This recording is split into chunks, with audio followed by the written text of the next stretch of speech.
Hello and welcome to another exciting episode of Codename New202. I'm your presenter, Shabu RU. Now today is Free Comic Book Day and a lot of interesting things are happening in the great state of Florida, or the dump known as the state of Florida. Depends on your point of view. But we know that Ray Park, that's right, Darth Maul, Snake Eyes himself, is down in past, present, and future down in West Palm Beach. He's going to be doing a signing. There was a whole bunch of drama with that, with him canceling and then last minute joining in.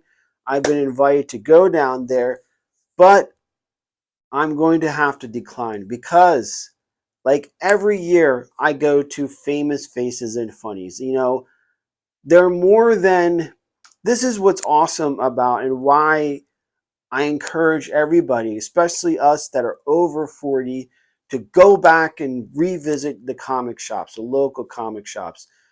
I recently did a thing about graded magazines and how that's a dying media. Well, sadly, what's going on with local comic shops is facing a similar dilemma. They are falling off the way up, one closing after another, especially after the pandemic. So, what better way than to gather the kids and go to the local comic shop? You're keeping your dollars in the community.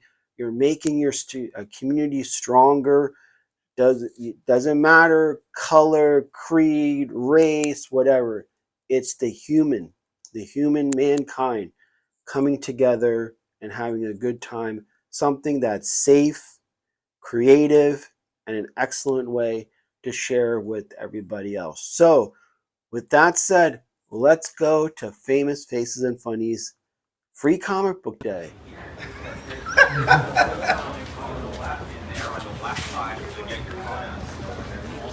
Enjoy.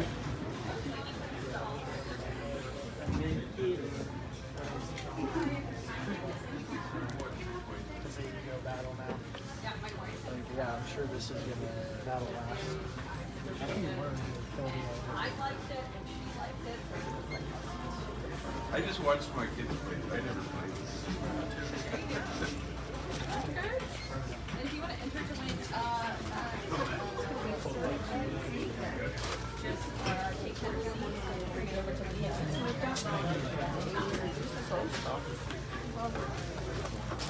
Wait, is it mine? I'm sorry. Oh yeah, maybe.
Yeah. No, that's not where it goes.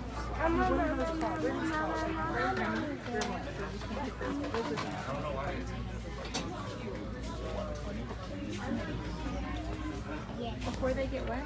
I don't know. I never watched them because it's good.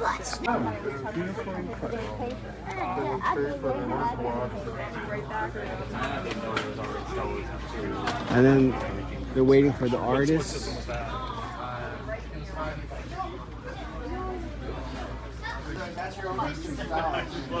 Trying to get guys going like, bro, don't do it.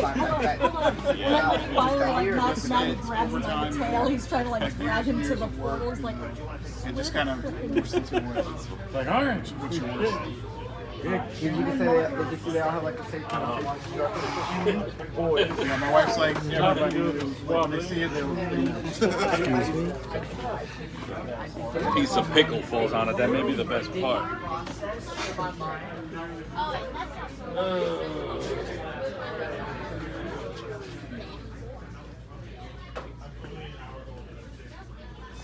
Who could see that?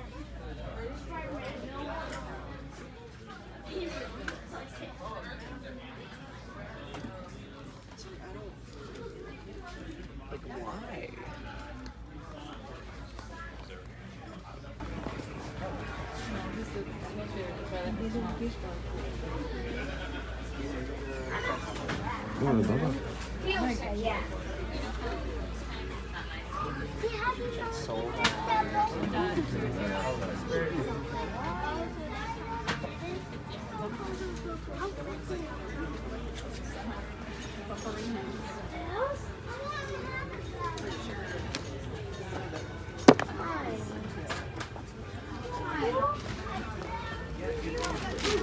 Anything okay, sir? Yes, definitely. Of course, muted.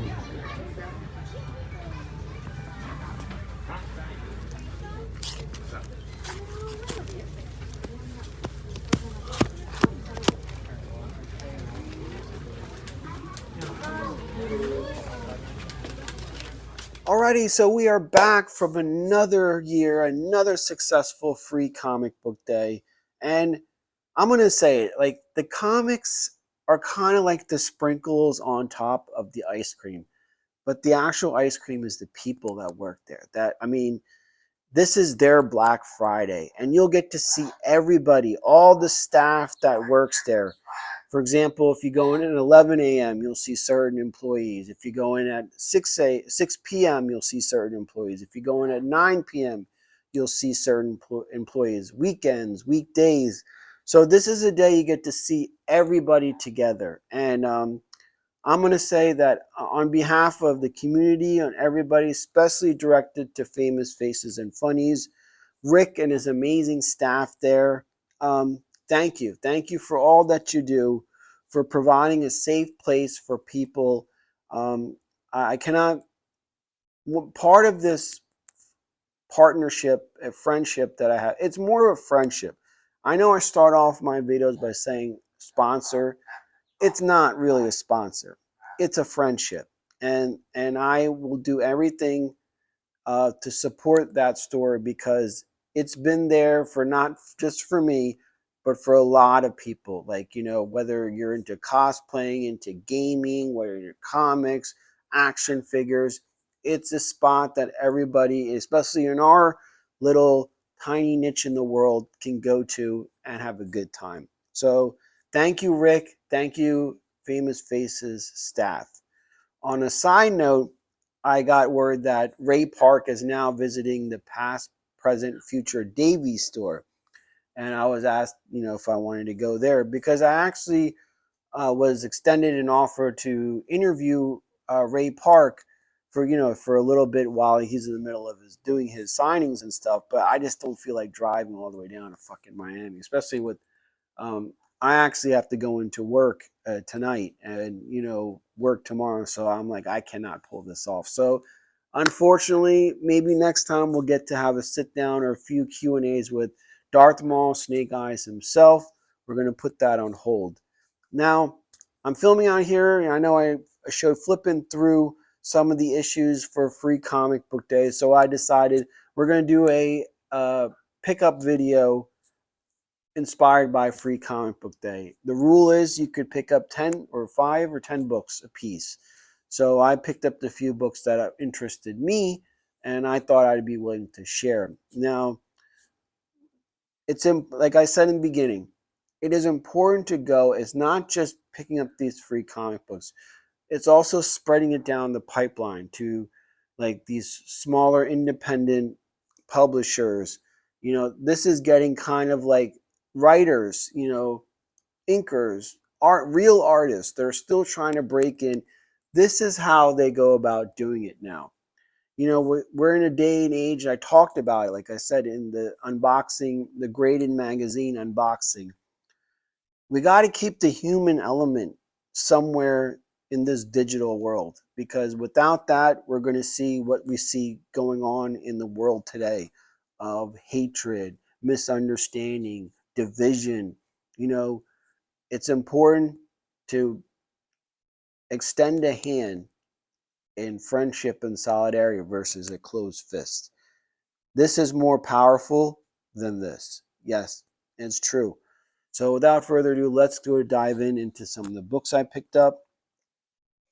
Now, 3 of them are actual purchases, and the rest are all free. So let's get away the purchase ones. So the first one is the variant cover for Ultimate Spider-Man number 4. Now, during my recent comic book pickup for the month, I said that this is the best title for 2024. There's 3 of them. There's this, Void Rivals, and Feral. I think those are the 3 series that everybody should pick up an issue and give it a try, because they are hands down the best so far in 2024.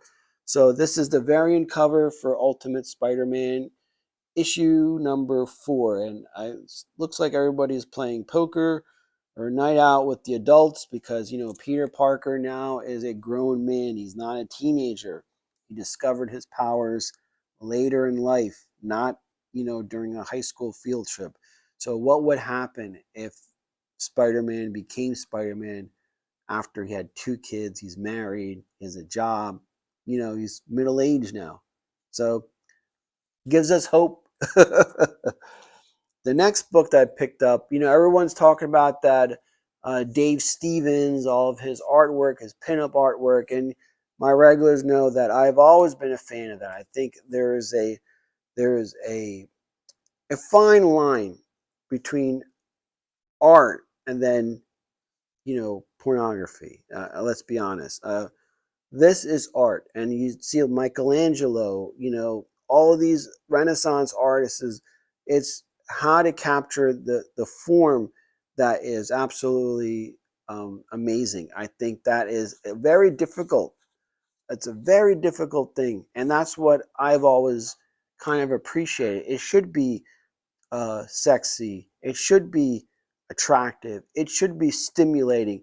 But at the same time, you should look at it like art and appreciate the lines, the contours, the colors, everything that, in this day and age of AI, what can be more important than holding on to things like that form of artwork? So with that said, Betty Page, this is issue number 2 of a new series of Betty Page. Ironically, with Dave Stevens using Betty Page in The Rocketeer as his template, as his ideal female form, I thought this was an excellent cover. I love the lines on this. I think it's very well done. Mika Andolfo, an Italian writer who's written some amazing, she's a wonderful writer. I think there was a Mercy. Mercy was something that she wrote, and I thought that could have been turned into a horror flick. I think that could be picked up and should be picked up. But she's an excellent writer, not in the Marvel DC realm, but Image, Dark Horse. Those are very good artists with that. The next book I picked up was Power Girl issue number 7. Again, the artwork on this is absolutely amazing. This is for Women's History Month homage. I think this is very nicely done. And the next book, now we're going to dive into the free comic book day pickups. You saw me flipping through it in the video earlier. But hey, it just so happens to be May 4th, Star Wars Day. It's funny, as a Gen Xer, I could give 2 shits about it. But it's just become so commercial. But at the same time, hey, you got to dive into it. So this issue, Star Wars issue number 1, has two stories in it. The first one is actually, it's kind of interesting. The classic characters. It's funny how they use classic characters, not the new ones, but the classic ones. Because why? Because they know that sells, and the new ones do not sell very well. That's right. I'm sorry to say, but the classic characters still carry weight and will be more enticing to even the GenXer or newer fans. As you can't mess with the classics. So they're using this series is starting right after Hoth. So they kind of have to go back to Hoth because they left someone or something behind.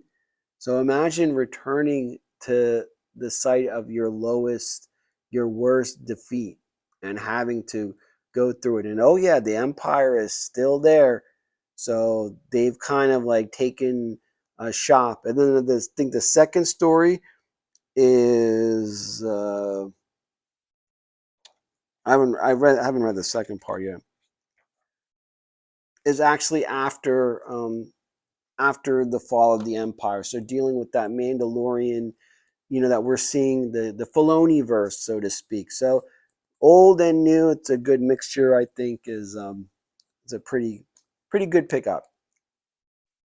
And the next one is The Worlds of James Tynion the Fourth. Now James Tynion has been written some amazing stories. So why not get a book that's devoted into his insane world? I think, Book of Slaughter is one he wrote. Something is Killing the Children. Those are the things that he has written, and he's one of the top writers. Robert Kirkman is one. Jonathan Hickman is another one. Donnie Cates.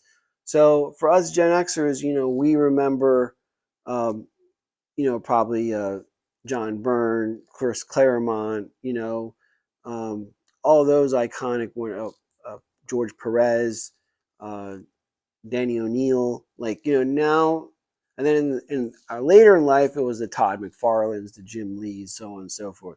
So it's kind of nice to see what this current crop is for this modern era, and James Tynion the Fourth is definitely one that even us Gen Xers should take a note of. You're going to be very happy once you start sampling some of his work.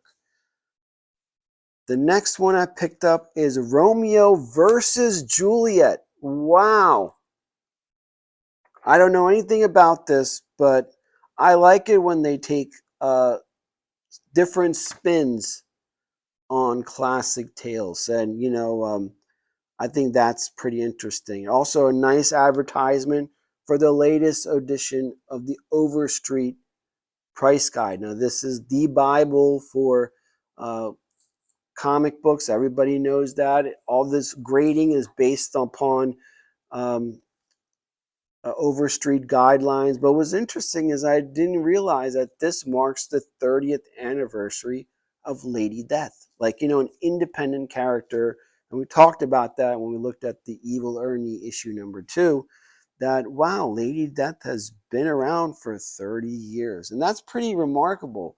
Think about it like this. Spawn got all the hubbub, all the press, all the things. But there were other characters that didn't get them. They still are endearing to today. So I definitely tip my hat off to the writer. And I think the fact that it's been going, even like I talk about Jim Balin, how his thing, kind of people that went against the norm and went about doing their own thing. What can be more American than that? So, kudos to them. The next book I picked up is The Cursed Library Prelude, Archie Horror Comics. Now, kind of going into that old early horror, pre-code type of mentality, thinking those horror titles are so expensive. You find a pre-comic code horror book, no matter what it is, it is definitely worth getting graded. I mean, we're talking about thousands, and the fact that, again, those books are 60 something years old. So credit, over 60 years old. So credit to that.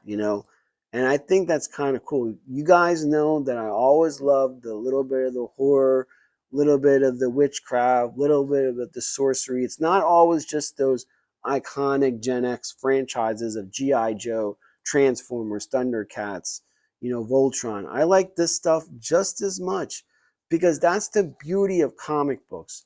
And what you cannot get in a fucking iPad is that you get to go and visit all these different worlds and go on all these different adventures. And there's a connection we all know, and I want to pass down to kids, is that there's a connection of when you flip through the pages, your eyes are taking this in. Not that bullshit blue light that's coming from the electronics, but there's something that transports you. And the world would be a better place, man. Definitely.